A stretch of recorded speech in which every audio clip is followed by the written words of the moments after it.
স্যারের অধীনে এখানে কাজ করা।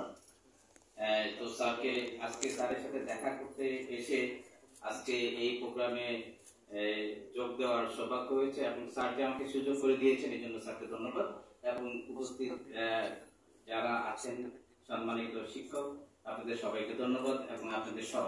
আমি কিন্তু আজকে এখানে কিছু বলার জন্য আমার কোনো প্রস্তুতি নাই এবং এই যোগা নিয়ে বলার যদি বলতে হয় প্রস্তুতি দরকার আছে।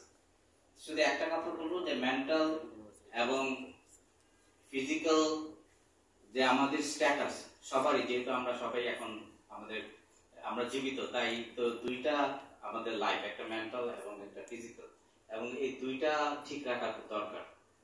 বিশেষ করে যারা মার্কেটিং এ কাজ করেন, শরীফ সাহেব এখানে আছেন এবং তৈমুর সাহেব, ওনাদের যখন অফিসে আসেন আমার মনে হয় না মেন্টাল স্ট্যাটাসটা ঠিক থাকে। সো ডিফিকাল্ট, কারণ দিন শেষে এমডি স্যারের কাছে ওনাকে হিসাব দিতে হবে যে বিক্রয় টার্গেট হচ্ছে কিনা। সো এই 2000-3000 লোকের কাছ থেকে